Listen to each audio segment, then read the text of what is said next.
Hi, my name is Brian Evans. I am the Manager of External Affairs for INvets.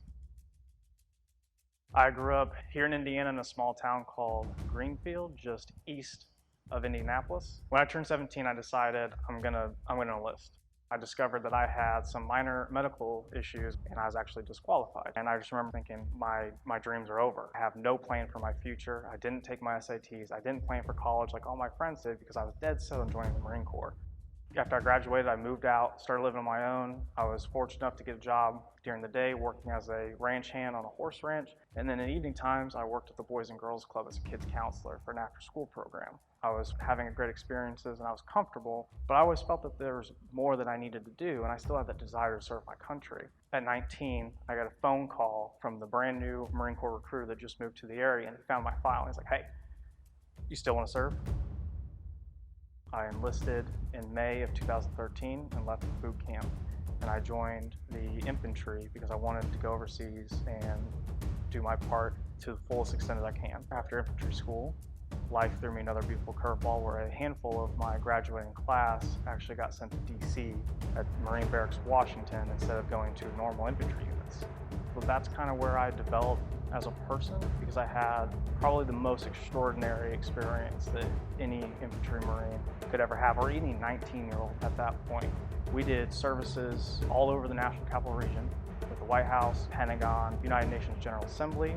We also still went to Quantico regularly, and it was just training after training after training, holding yourself to the highest standard, and it really shaped me as an individual. I would say the most important thing that I was fortunate enough to do there was be a part of the services at Arlington National Cemetery, where I led the team that did the 21-gun salute. And I conducted over 300 ceremonies in Arlington.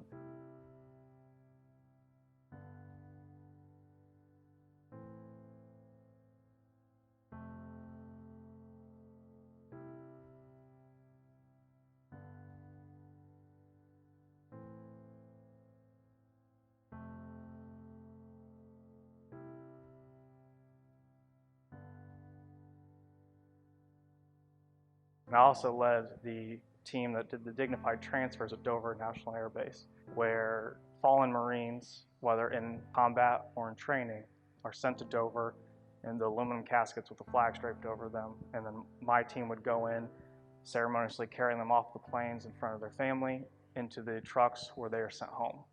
Oftentimes, that's the first time the family has been able to see that individual since they left. So we trained hours on hours on hours and making sure that that performance was done to the best of our ability. Last night I had really tried to figure out how to say that without getting teary-eyed, because I had some pretty personal experiences with families. I learned what real sacrifice is, and that really made me think about what it means to be in uniform. And then when you leave uniform, how do you represent yourself? When it came to getting out, or making the decision to get out of the Marine Corps, my wife and I had a long talk about our future and what we wanted to do. We met my second year in. She's from Germany. All of her family's in Germany. So when we talked about my re-enlistment, the idea of future deployments, I felt guilty in a way of leaving her in a country she has no family in, alone, while I'm doing what I want to do. We decided to leave the Marine Corps, focus on each other, but she had one condition: stay in DC. My transition was really weird. My transition didn't happen after I got out of the military. It happened 2 years after I got out of the military, because the day after I got offered a job to manage an office at the White House. And I was like, a small town kid from the Midwest, went from shoveling horse stalls to be an infantry Marine to now I get to go manage an office at the White House. Like, who am I? What am I doing? This is crazy. But it was the greatest experience I could ever have, because it really showed me my potential in the Marine Corps and the great leaders I had, and how they shaped me, how I can apply that to my life outside the military. I served at the White House for 2 years, from 2017 to 2019, where I got to manage the Department of Presidential Correspondence, managing the President's correspondence from the public to the President, and then to the President back to the public. And I didn't really feel like I was outside the military anymore, just because the rank structure was similar with the federal government.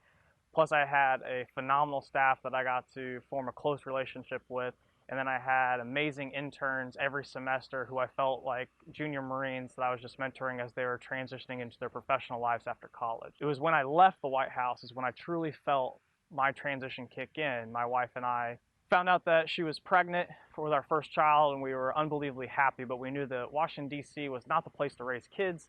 It was far too expensive, and we were not making enough money to have the life that we wanted. So we decided to move back to Indiana so we can build the life that we want.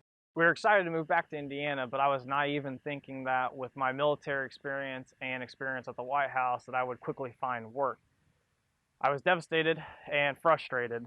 It took me 3 months to find a job, and only because a friend of a friend said, "Hey, you should meet this guy, Wes Wood, he can help you out."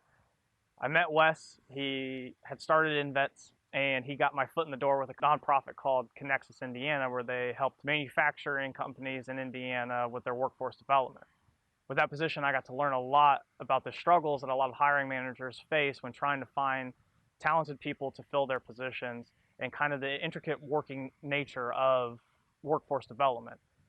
After 7 months of that experience with Connexus Indiana, Wes calls me up and says, "Hey, INvets is expanding and I could really use you on our team to work with employers to help veterans find their next career path." I was excited to join the INvets team, and I love what I do because the biggest struggle I had finding work was not having a network, and Wes brought that network to me. So that's what we do with our employers to our veterans is we bridge the gap by building that network for them. With my experience of talking with many employers and talent acquisition managers on the struggles they face finding good employment, we had a resource that they needed, which was a vast veteran network of talented individuals leaving the military who can fill their open positions.